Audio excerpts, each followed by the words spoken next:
Meanwhile, about 100 migrant workers residing in dormitories previously cleared of the virus have tested positive for COVID-19. The cases emerged during routine testing of these workers, which are conducted every 2 weeks. 7,000 workers are now under quarantine as a result of the new cases. Dr. Leong joins us to give more insight into this. Now, he's an infectious diseases specialist at the Rophi Clinic at Mount Elizabeth Novena. So, Dr. Leong, what are the possible sources where these 100 workers thereabouts could have gotten infected, given that they can't leave their dormitory premises and for some, they're only allowed to go to their work sites? I think that's a very good question.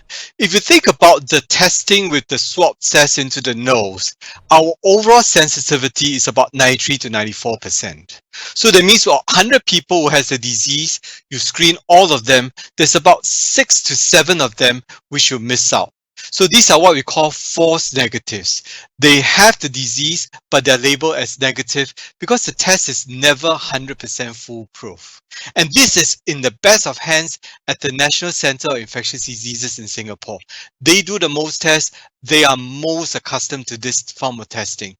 Now, if you look back then into the dormitory, could there actually be cases that were missed? Should there actually be repeat cases? But if you think about it, if I need to do repeat testings, then the ability to clear the foreign worker load is just too long and too much. So what they've gone on next to actually go symptoms. If you have symptoms, then you go for testing. But again, we realize this virus is very sneaky. You can have asymptomatic shedders. So I suspect the case came about because it was asymptomatic and the person had a false negative on testing, which means 1 or 2 of the workers were within the group and they mingled around with no symptoms and started spreading the disease over and over and over. What should the general population pay attention to then in terms of transmission, since we enjoy more freedom of movement now and perhaps complacency comes into play as well with our low community case numbers? Certainly, I do see it in the public now. Everyone's going out to enjoy themselves. We have been free. No, Singapore, you are not free at this point in time. Rather, we are still under the threat of COVID-19. They can come in through the foreign workers. We still have cases of them there. It can come in from the community, low numbers, but there probably be 1 or 2 stragglers around, and even imports, people coming into Singapore. Now, what do? I would, number 1, maintain the Trace Together app, maintain the safe entry apps, which we do when we enter a place. I would, in addition, wear the mask. The mask serves 2 purposes. Number 1, if I'm sick, I prevent transmission very well.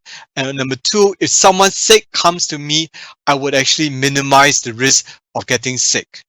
Number 4, very importantly, maintain social distancing. When we do social distancing, we do it well. But when the mask wearing became less regular, there are cases coming up again.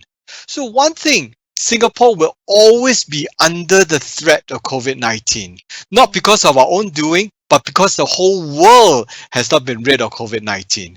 Until COVID-19 goes away or goes kaput, then can we truly relax and walk without masks? So Singaporeans, you've done a fabulous job to date. I'm extremely proud of you.